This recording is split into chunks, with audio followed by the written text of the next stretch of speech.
Fresh out the oven. What's crack, everybody? It's Mega Pieman here, and I do reviews now. Like this guy.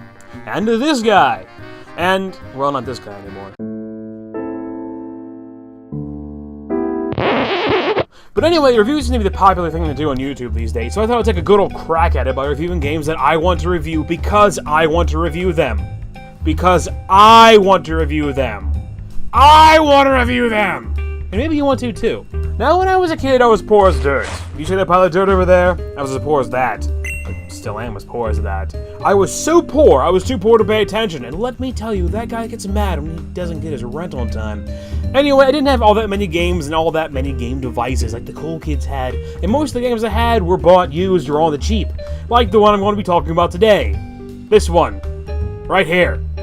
Look at it! Dragon Ball Z Collectible Card Game for the Game Boy Advance. That's right, a video game about a card game based off an anime TV show, based off a series of Japanese manga books that are like large comic books that you read backwards. Bloody brilliant! Now, I'm going to be completely honest with you. Before I got this game, I didn't even know there was a Dragon Ball Z card game, let alone have ever heard about a video game adaptation of it. I mean, just look. This game was so popular. Just so popular. To put it in retrospect, this game came out in 2002 and is not, nor was the last video game to ever be made by a collectible card game. I mean, Pokemon did it before in 1998, and games such as Duel Masters and those Yu-Gi-Oh! Games have been doing it since. And more likely than not, when you hear about Screaming Games, this game was developed by Screaming Games, by the way, Dragon Ball Z collectible card game, all you think of is, what? And I can say for a fact that I only know one person who has ever played this game, and I am the only person I know that even still owns an actual copy of it. I mean, I even have the box and the manual, and I'm pretty sure this game is somewhat possessed since it's been through my washing machine a minimum of 5 times and still works.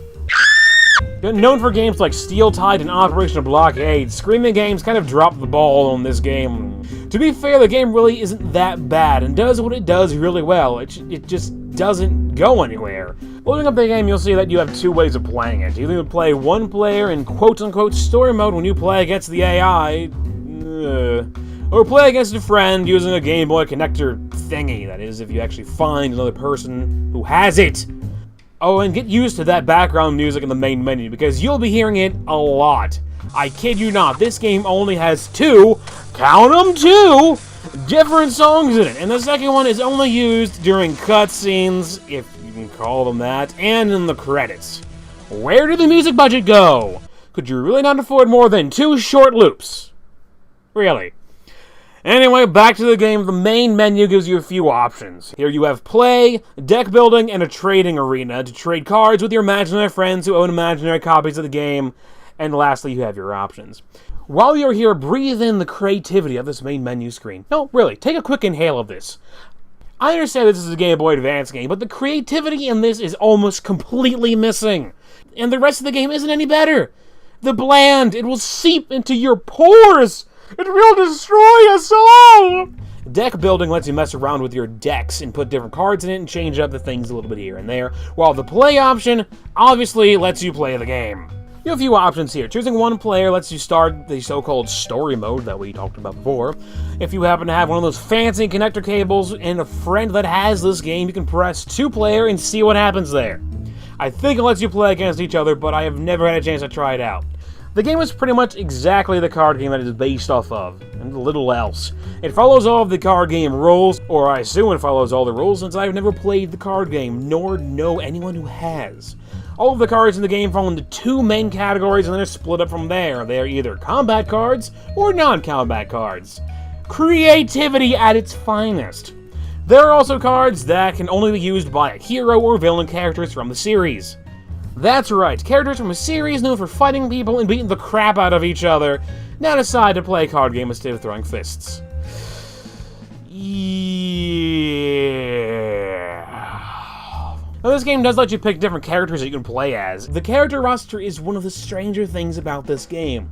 You have some of the staple and well-known heroes and villains from the series, such as Gohan and Goku on the good guy side, and Frieza and King Cold for the villains, with Vegeta and Piccolo stuck in the middle.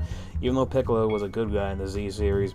When we get to some of the other characters and unlockable characters, things get a little bit strange. I mean, you have Krillin and Future Trunks' appearance on the hero roster, as well as Nail, who was a side character in one part of the series. The villains, on the other hand, get Goldo of the Ginyu Force, and Garlic Jr. Wait, who? Now, before playing this game, I have never heard of Garlic Jr. This is coming from a guy who used to watch this series quite a bit and read a lot of the original manga books that were kept in a corner of my local library. Not once did I ever come across a character named Garlic, let alone Garlic Jr. After utilizing the infinite wisdom that is known as the internet, it seems that he is from the 5th saga of the Dragon Ball Z series that has been categorized completely as filler, and never once made an appearance in the original books. Good choice there, Screaming Games. Oh, and Cell is also a character, but he isn't playable, so yeah! Gameplay-wise, the game is pretty competent, if not, yet again, very uncreative. Unlike in Pokemon trading card game or any of the other trading card video games I have played, the whole game seems to take place in a series of menus. When you start a match, you get a little bit of a back and forth between you and your opponent. These cutscenes consist of a portrait of your character with a text box underneath it, on a boring and otherwise bland screen. I know this is a Game Boy game, but really, that's the best you got? Not even a fully detailed sprite of the character such as in other Game Boy card games. Just a static picture with a text box. I see the music budget was the only thing that was neglected here. After the so-called cutscene, the match begins, and if you don't know how to play the card game, you are automatically lost in a mass of menus, and, well, you get the idea. The game does have a tutorial, but it only covers the very basics, and I mean the very basics of how to play the game. As a kid, I really had no idea what I was doing half the time, and only slightly figured out what to do after a large amount of trial and error attempting to beat this game, which I unfortunately never did. The story is rather short, in which you go through about 3 levels of characters, and then go up against Cell. Good luck getting that far, though, as some of the characters' character cards actually pretty much just flat out cheat. Yes, I'm looking at you, Goldo. That little artichoke still haunts me to this day. The horror. One thing that is interesting, though, is that you can play against any of the characters on the same level that you're on in any order. So, that's a plus, I guess. Ugh. So how does one play this game, you may ask? Well, once you figure out it actually isn't that difficult. There are a couple different types of cards, which all have their own color. Blue cards lower your opponent's anger, while red cards increase your own anger. When a character's anger level reaches 5, their power level increases. This will be important later. Black cards are for melee, while orange cards are for spirit or energy attacks. There are also sand cards that are very offensive and do good amounts of damage.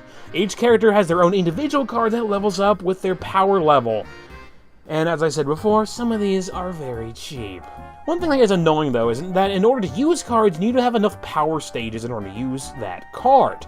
If you lack the power stages a card requires, you can't use it. There are also some freestyle cards that can do just about anything and fall both into non-combat and combat cards.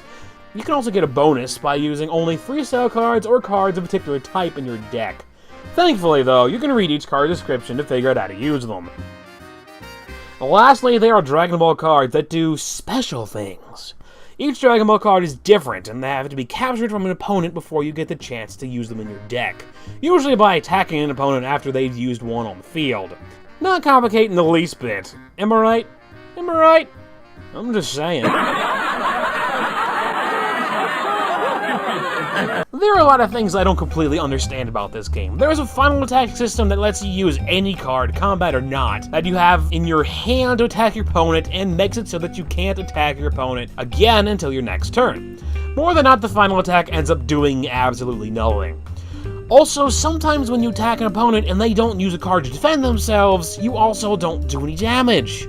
Why don't you do damage? No, really, I'm asking, why don't you do damage? Because I don't know. I really don't know. So how do you win, you may ask? Well, there are a few ways of doing it. You either have to max out your power level before your opponent, or damage him. Damaging him removes cards from his deck, or his life deck as it's called. Why is it called that, you may ask? Well, for obvious reasons. If you damage your opponent enough and he runs out of cards, you win! Now ain't that fancy? Yeah, that's fancy. There is also a thing called a Dragon Ball Victory that I have no idea what it means, because I have never seen it ever happen. I can only assume it is along the lines of someone playing all the Dragon Ball cards. Oh, and the same loop from the main menu is playing the entire time you're doing this. It's a real masterpiece, ain't it? Don't get me wrong, it's a very competent game, although annoying at times. It can, and I mean can, be fun. Sometimes. Not is fun. Can be fun. There's a difference. The thing that just rubs me the wrong way is how bland and boring it is. I mean, it's extremely basic. There's hardly an attempt at a story or creativity. I mean, it is a card game in video game form, and that's it. If you enjoy the card game, then you will probably enjoy this game. If not, then it's probably the best idea that you just put it back where you found it. Well, that wraps up my review for Dragon Ball Z Collectible Card Game. Competent, but uncreative. Feel free to express your own opinions in the comment sections. I'm Mango Pie Man, and stay classy!